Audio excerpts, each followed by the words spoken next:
예, 안녕하십니까. 임종욱 부동산TV의 임종욱입니다.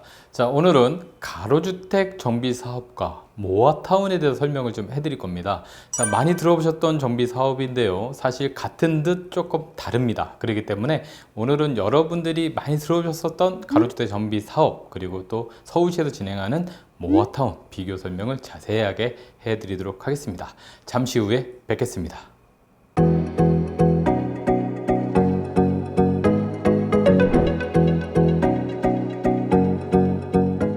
지난 문재인 정부 때 부동산 가격의 폭등의 원인이라고 뽑자면 바로 공급 부족을 뽑을 수가 있습니다. 사실 공급 부족 외에도 금리라든가 통화량 여러 가지 변수가 있었지만 그 중에서도 공급 부족으로 인한 가격 상승을 많이들 뽑았었는데요. 자, 지금은 금리 인상으로 인해서 가격이 하락하고 있지만 자, 그럼에도 불구하고 공급 부족이었었다는 얘기는 계속적으로 진행되고 있는 사실입니다. 자, 하지만 서울 같은 경우에는 이 공급 부족을 해결할 수 있는 방법으로서는 유일한 방법이 바로 재개발과 재건축밖에 없다는 데는 모든 의견이 맞을 거라고 생각을 합니다.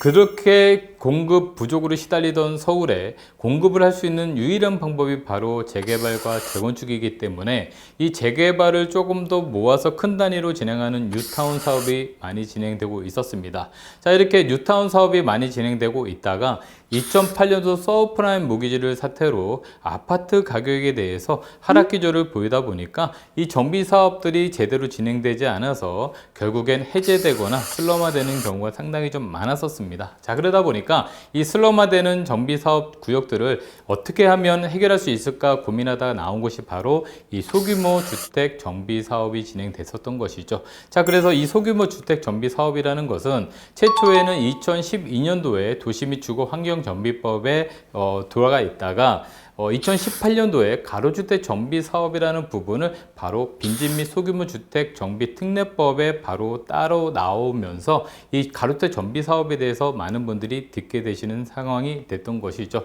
자, 이런 가로주택 정비 사업 같은 경우에는요, 면적 10,000제곱미터 미만의 노후 건축물이 전체 3분의 2 구조로서 도로로 둘러싸져 있는 이 소규모 정비 사업이 되겠습니다. 자, 이 소규모 정비 사업은 여러 가지 정부의 완화책을 통해서 소규모 정비를 활성화하는 방법에 대해서 진행이 됐었고요. 보통 일반적으로 이 권리 산정 기준일을 많이 말씀하시는데 이 권리 산정 기준일을 가로주택 정비 사업은 바로 조합 설립일이다, 이렇게 보시면 될 것 같습니다.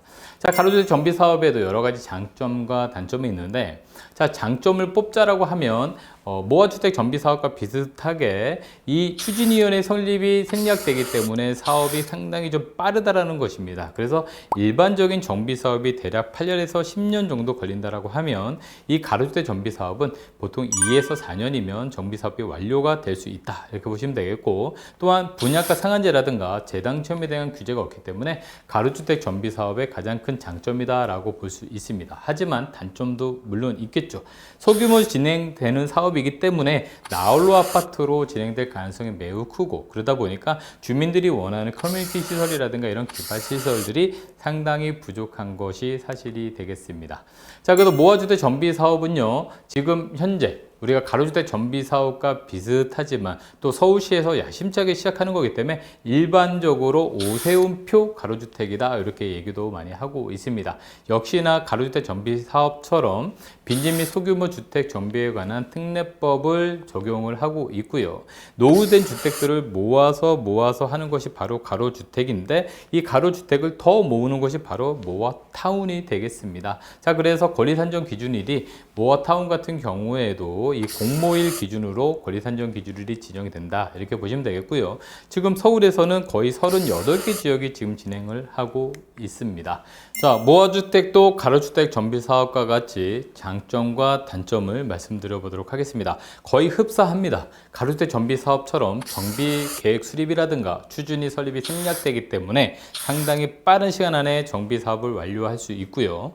그리고 가로주택 정비 사업과 좀 다른 점은 가로주택 정비 사업은 나홀로 아파트로 진행될 가능성이 매우 크지만 모아타운 같은 경우에는 모아주택 블록들을 모아서 하기 때문에 대단지의 아파트와 같은 성격을 띠고, 그러다 보니까 대규모 브랜드 아파트들이 들어올 수 있고요. 그리고 지하 주차장을 공동으로 사용함으로써 대단지 아파트의 똑같은 효과와 또 주민들의 기반시설, 커뮤니티 시설을 확충함으로써 주민들의 편의성을 상당히 높였다는 것이 되겠습니다.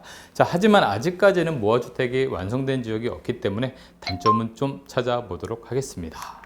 그리고 가로주택과 모아주택의 차이점을 한번 들어본다라고 하면, 가로주택 정비사업은 말씀드린 것처럼 나홀로 아파트로 진행될 가능성이 크지만 모아주택은 뉴타운처럼 대단지 아파트로 진행될 가능성이 매우 크다라는 거, 그리고 또 가로주택 정비사업은 커뮤니티 시설이 없지만 이 모아주택은 지하 주차장과 그리고 커뮤니티 시설이 확충될 수 있다라는 점, 그리고 또 층수에서도 이 모아타운 같은 경우에는 층수 제한에 대한 완화가 들어가기 때문에 기존의 가로주택 정비사업이 15층으로 제한되어 있다면 모아타운 같은 경우는 최고 50층도 가능하다라는 점이 큰 장점이다, 이렇게 보시면 되겠습니다.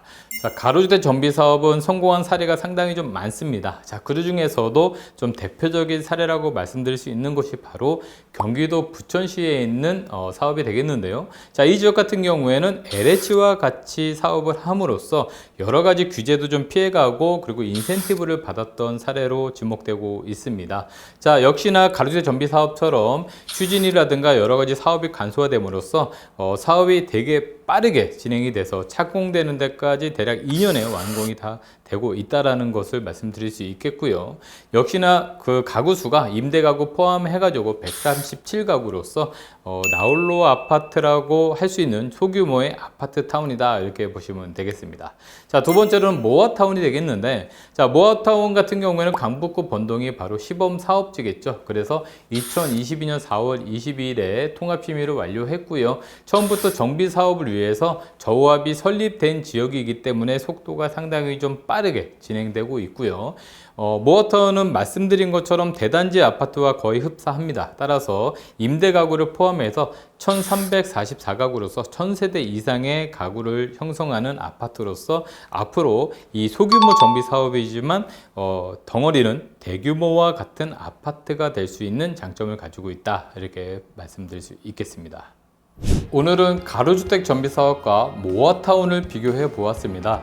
자, 소규모 정비 사업으로서 가로주택 정비 사업을 많이 진행했었는데, 기존 정비 사업에 비해서 속도가 빠르다는 것이 큰 장점이었으나 나홀로 아파트로 진행되기에 주민들의 동의를 받기가 쉽지만은 않았었습니다. 하지만 서울시에서 진행하고 있는 모아타운은 가로주택 정비 사업처럼 속도는 빠르게 되지만 대규모 아파트와 비교해도 전혀 손색이 없는 정도의 아파트가 완성되기 때문에 많은 주민들의 동의를 받고 있고 많은 투자자들의 관심을 받고 있습니다.